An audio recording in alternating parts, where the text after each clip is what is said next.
આ બંગલાનું કંઈક નામ છે, પણ આ બંગલો આપણા નામે નથી.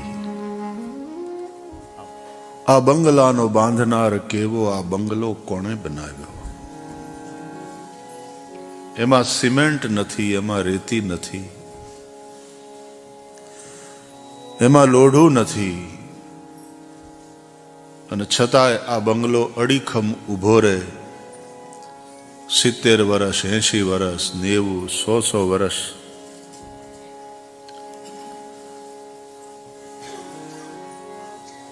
રાત પડે, માણસ સૂઈ જાય એટલે ઘરમાં આ બંગલામાં આવી અને આરામ કરે ને હવાર પડે ને આંખ ઉઘડે એટલે પોતાની ઇન્દ્રિયો દ્વારા મન અને બુદ્ધિથી એ બહારની સૃષ્ટિમાં ફરવા જાય, કામ કરે, કમાય, સંસાર કરે. પણ મહત્વની વાત એ છે કે આ બંગલો આપણો નથી, આપણા નામે નથી. આ બંગલાનું નામ છે, પણ આ બંગલો આપણા નામે નહીં. બંગલાને નામ આપે ને શ્રી સદન,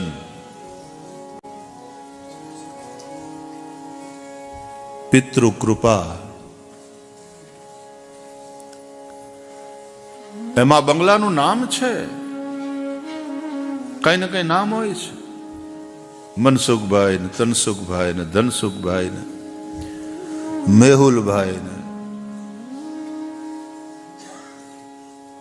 આ દરેક બંગલાનું નામ હોય છે, પણ આ શરીર રૂપી બંગલો આપણા નામે નથી. આમ ભલે આપણે એમ કહીએ કે મારું શરીર, મારું શરીર, આપણું છે જ નહીં. આપણે તો ભાડે રહીએ છીએ.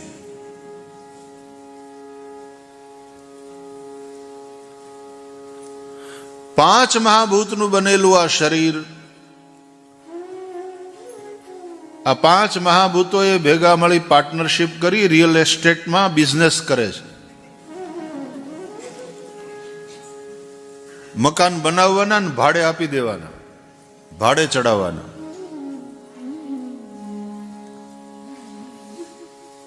એમ છિતિજલ પાવક ગગન સમીરા, પંચ રચિત અતિ અધમ શરીરા. આકાશ, વાયુ, જળ, તેજ અને પૃથ્વી, આ પાંચેય મહાભૂતોએ ભેગા થઈ પાર્ટનરશિપ કરી અને આ મકાન બનાવ્યું.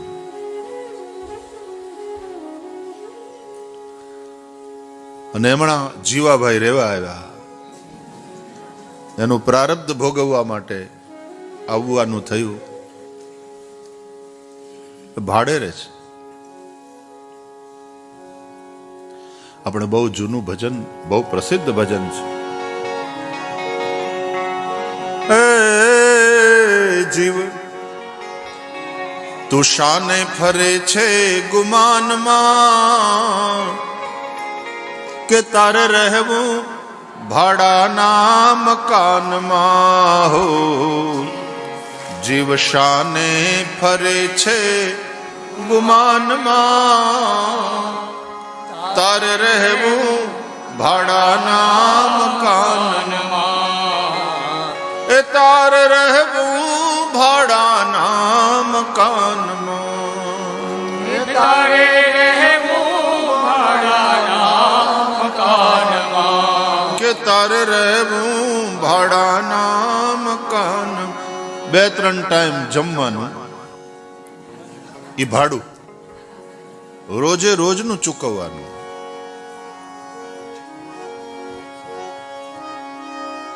એ જુઓ એનો રૂવાબ, જાણે મોટો નવાબ. જુઓ એનો રૂવાબ, કે જાણે મોટો નવાબ. કાળ આવીને કેશે તારા કાનમાં.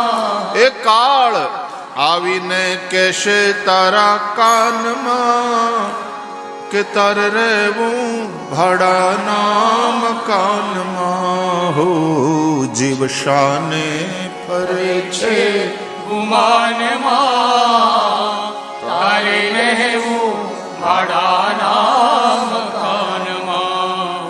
માણસ જ્યારે અહંકાર કરતો હોય, પોતાના શરીર, પોતાના બળનો, પોતાના પાંડિત્યનો, પોતાના રૂપનું અભિમાન, ત્યારે કાળ આવીને કહેશે તારા કાનમાં. ના તો જુઓ એનો રૂવાબ જાણે મોટો નવાબ. ત્યારે કાળ આવીને કહેશે તારા કાનમાં, ભાઈ તારે રહેવું ભાડાના મકાનમાં. જાળવ્યો જા, બિહેવ યોર સેલ્ફ. હા, ઇંગ્લિશમાં બિહેવ યોર સેલ્ફ એટલે કાઠિયાવાડમાં જાળવ્યો જા.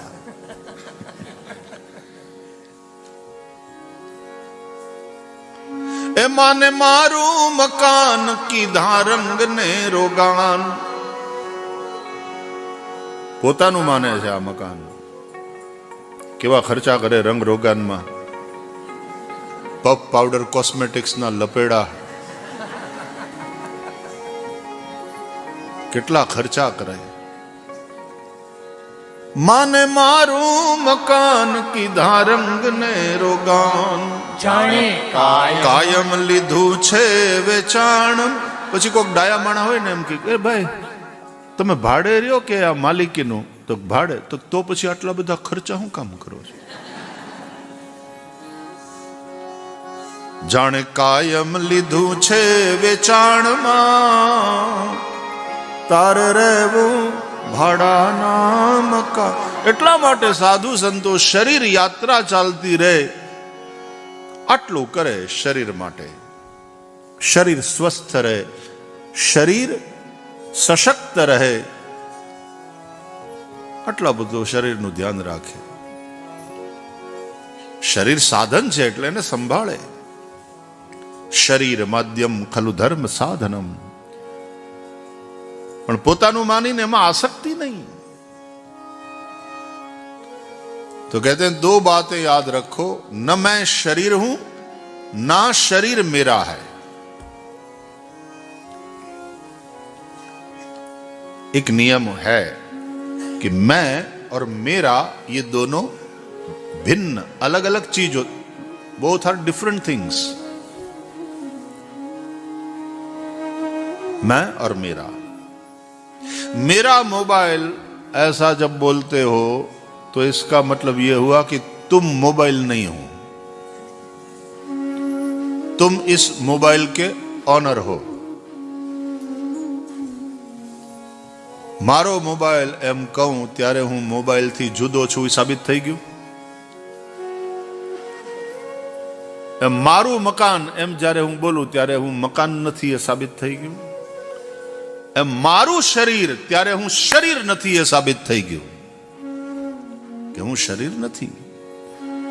હું આ શરીરમાં રહેવા વાળો એવો ચૈતન્ય જીવાત્મા. પણ મારું શરીર આવું કહેતાની સાથે હું શરીર નથી આ વાત તો સિદ્ધ થઈ ગઈ, પણ પછી ઓલી ખોટી વાત પકડાઈ ગઈ કે મારું શરીર શરીર તારું પણ નથી. આ શું છે? કાંટાથી કાંટો કાઢવાનો. ઓલા ખોટાને હટાવવા માટે આવડું આ ખોટું ઉપાડો, આ ખોટાથી આ ખોટાને કાઢીને પછી આને ફેંકી દો અને આને ફેંકી દો. મારું શરીર આવું બોલતાની સાથે નક્કી થાય છે કે હું શરીર નથી. મારું ઘર મતલબ હું ઘર નથી. મારો મોબાઈલ મતલબ હું મોબાઈલ નથી. હું એને ઓન કરું છું એટલે હું શરીર નથી એવું સાબિત થયું. જ્યારે હું મારું શરીર એમ કહું છું ત્યારે હું શરીરથી જુદો છું એ સાબિત થયું. પણ મારું શરીર એ વળી પાછો હાથનો કાંટો, જેનાથી આ કાંટો કાઢ્યો, હવે હાથમાં કાંટો છે, હાથના કાંટાથી પગમાં લાગેલા કાંટાને કાઢો, પછી હાથનો કાંટો પણ ફેંકી દો. કારણ કે શરીર મારું પણ નથી.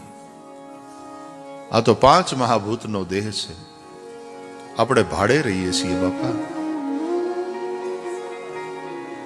હજુના છોકરાઓ માટે આટલા આટલા ભવન બનાવીએ છીએ. એ બધા આવે, 6ઠા ધોરણથી આવે છે ત્યાં આદિવાસી